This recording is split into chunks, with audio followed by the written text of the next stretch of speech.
Primary ভাইবার জন্য গুরুত্বপূর্ণ প্রশ্ন ও উত্তর। ১ নাম্বার প্রশ্ন, প্রাথমিক শিক্ষা অধিদপ্তর কোন মন্ত্রণালয়ের অধীনে? প্রাথমিক ও গণশিক্ষা।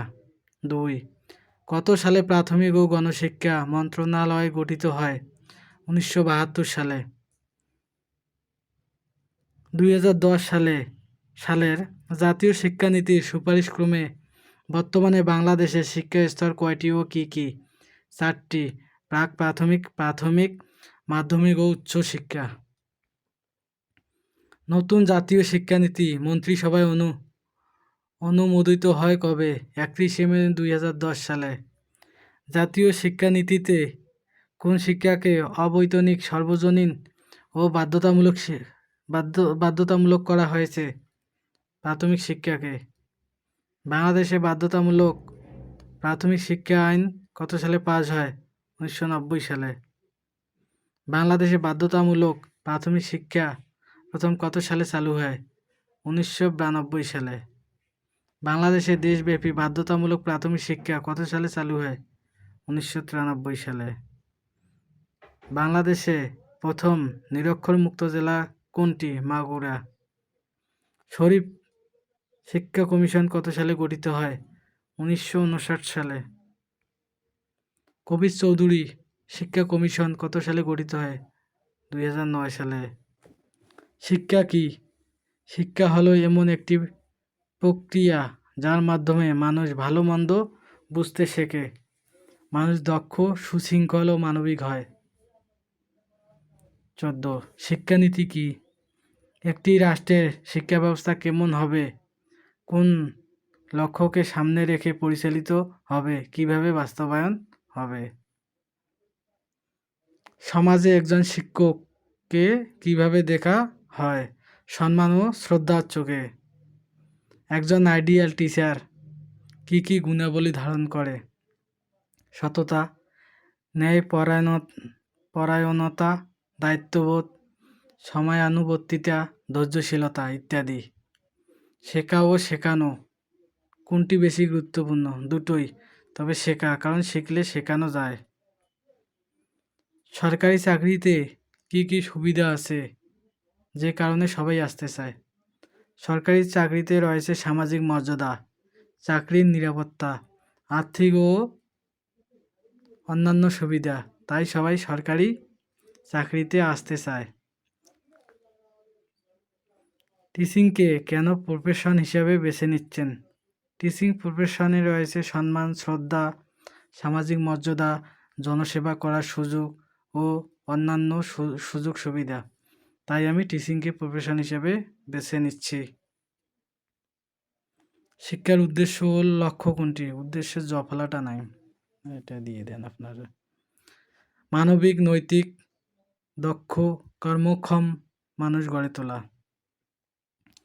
শিক্ষকতা পেশায় কি কি আছে? সম্মান, শ্রদ্ধা, সামাজিক মর্যাদা ও স্বীকৃতি আছে। বাংলাদেশ দেশে কার নামে রাষ্ট্রের যাবতীয় কার্যাবলী সম্পাদিত হয়? মহামান্য রাষ্ট্রপতির নামে। আমরা কোন কোন মাধ্যম থেকে শিক্ষা অর্জন করি? পরিবার, বিদ্যালয়, কলেজ, বিশ্ববিদ্যালয়, বন্ধু, প্রতিবেশী ও প্রকৃতি থেকে। একটি উন্নত জাতি গঠনে শিক্ষার ভূমিকা কি? শিক্ষার মাধ্যমে একটি জাতি দক্ষ, সৃজনশীল ও নৈতিক গুণাবলী অর্জন করে, তাই উন্নত জাতি গঠনে শিক্ষার ভূমিকা অপরিসীম। পাঠদানে আপনার বিশেষ কৌশল কি হবে? দুর্বল শিক্ষার্থীদেরকে আলাদা করে কেয়ার করা। শিক্ষার্থী ঝরে পড়াকে কিভাবে রোধ করবেন? পাঠদানকে আনন্দময় করে ও শিক্ষার্থীর অভিভাবকদের সাথে আলাপ আলোচনা করে। শিক্ষকতা কেন মহান পেশা? শিক্ষকতা পেশায় রয়েছে সম্মান, শ্রদ্ধা ও সামাজিক মর্যাদা। এই পেশার মাধ্যমে একটি উন্নত জাতি গঠনে অবদান রাখা যায়, তাই শিক্ষকতা মহান পেশা। শিক্ষা কেন জাতির মেরুদণ্ড? মেরুদণ্ড ছাড়া কোনো প্রাণী দাঁড়াতে পারে না। শিক্ষা ছাড়াই একটি জাতি মাথা উঁচু করে দাঁড়াতে পারে না, তাই শিক্ষা জাতির মেরুদণ্ড। আমাদের জাতীয় সঙ্গীত কত লাইনের? 10 লাইনের। উৎসব অনুষ্ঠানে জাতীয় সঙ্গীতের কত লাইন বাজানো হয়? 4 লাইন। আমাদের রণসঙ্গীতে কে লিখেছেন? বিদ্রোহী কবি কাজী নজরুল ইসলাম। সাম্প্রতিক সময়ে কী ধরনের বই পড়েছেন? কেমন ধরনের বই পড়তে আপনার ভালো লাগে? উত্তর নিজের মতো করে বলতে হবে। 3 নভেম্বর কী দিবস? জাতীয় জেল হত্যা দিবস। জাতীয় 4 নেতা কারা?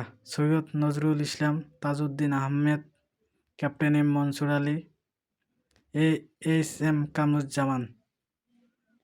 সোহরাওয়ার্দী উদ্যানের পূর্ব নাম কী ছিল? রেসকোর্স ময়দান। জাতীয় স্মৃতিসৌধ 7টি ফলক কিসের অর্থ বহন করে? 1952 সাল থেকে 71 সাল পর্যন্ত 7টি বিশেষ ঘটনার ইঙ্গিত বহন করে। সরকারের অঙ্গ কয়টি ও কী কী? সরকারের অঙ্গ হচ্ছে 3টি: নির্বাহী বা শাসন বিভাগ, আইন বিভাগ, বিচার বিভাগ। বাংলাদেশে কোন জাতীয় সরকার ব্যবস্থা বিদ্যমান? মন্ত্রিপরিষদ শাসিত সরকার ব্যবস্থা। রাষ্ট্রের উপাদান কয়টি ও কী কী? রাষ্ট্রের উপাদান 4টি: নির্দিষ্ট ভূখণ্ড, জনগণ, সরকার ও সার্বভৌমত্ব। বাংলাদেশের রাষ্ট্রপ্রধান কে? মহামান্য রাষ্ট্রপতি। 42 বাংলাদেশের সরকার প্রধান কে? মাননীয় প্রধানমন্ত্রী। প্রাথমিক শিক্ষক নিয়োগ দানকারী মন্ত্রণালয়ের নাম কি? প্রাথমিক ও গণশিক্ষা মন্ত্রণালয়। পিটিআই এর পূর্ণরূপ কি? Primary teachers training institute. DPE এর পূর্ণরূপ directorate of primary education. Bangla প্রাথমিক শিক্ষা অধিদপ্তর। ডিপিই এর প্রধানের পদবি কি? ডিজি বা ডাইরেক্টর জেনারেল, মহাপরিচালক। ডিপিই প্রাথমিক শিক্ষা অধিদপ্তর কোথায় অবস্থিত? ঢাকার মিরপুরে অবস্থিত। ডিপিইও এর পূর্ণরূপ কি? ডিস্ট্রিক্ট প্রাইমারি এডুকেশন অফিসার, জেলা প্রাথমিক শিক্ষা অফিসার। বাংলাদেশ বাধ্যতামূলক প্রাথমিক শিক্ষা কখন থেকে চালু হয়? 1 জানুয়ারি 1992। প্রাথমিকভাবে 68টি উপজেলায়। কবে থেকে দেশব্যাপী বাধ্যতামূলক প্রাথমিক শিক্ষা চালু হয়? 1 জানুয়ারি 1993 সাল থেকে। বাংলাদেশে প্রাথমিক শিক্ষার বয়সসীমা কত? 6 থেকে 10 বছর। বাংলাদেশে প্রাথমিক শিক্ষার বয়সসীমা কত? 3 থেকে 5 বছর। বয়স্ক শিক্ষাকে মূলত কি শিক্ষা নামে আখ্যায়িত করা হয়েছে? আনুষ্ঠানিক শিক্ষা। প্রাথমিক শিক্ষা কোন মন্ত্রণালয়ের অধীন? প্রাথমিক ও গণশিক্ষা মন্ত্রণালয়। বাংলাদেশের মাধ্যমিক ও উচ্চশিক্ষা নিয়ন্ত্রণকারী মন্ত্রণালয়ের নাম কি? শিক্ষা মন্ত্রণালয়। শিক্ষা মন্ত্রণালয়ের ইংরেজি নাম কি? Ministry of education. প্রাথমিক সহকারী শিক্ষকের নিয়োগকর্তাকে? প্রাথমিক শিক্ষা অধিদপ্তর। এনএপিই কোথায় অবস্থিত? ময়মনসিংহ শহরে। প্রাথমিক ও গণশিক্ষা মন্ত্রণালয়ের ইংরেজি নাম কি? Ministry of primary and mass education. প্রাথমিক ও গণশিক্ষা মন্ত্রণালয়ের পূর্ব নাম কি? প্রাথমিক ও গণশিক্ষা বিভাগ। এনসিটিবি এর পূর্ণরূপ কি? National curriculum and text book board. বাংলাদেশের মাধ্যমিক ও উচ্চ শিক্ষা নিয়ন্ত্রণকারী মন্ত্রণালয়ের নাম কি? শিক্ষা মন্ত্রণালয়। মাধ্যমিক ও উচ্চ শিক্ষা অধিদপ্তরের ভবনের নাম কি? শিক্ষা ভবন। বাংলাদেশের শিক্ষা তথা তথ্য ও পরিসংখ্যান ব্যুরো কী নামে পরিচিত? ব্যানবেজ। ব্যানবেজের পূর্ণরূপ কী? Bangladesh bureau of educational information and statistics. পরবর্তীতে ভিডিও পেতে চাইলে সাবস্ক্রাইব করুন, লাইক, শেয়ার, কমেন্টস করুন। ধন্যবাদ সবাইকে। ভুল ত্রুটি মার্জনীয়।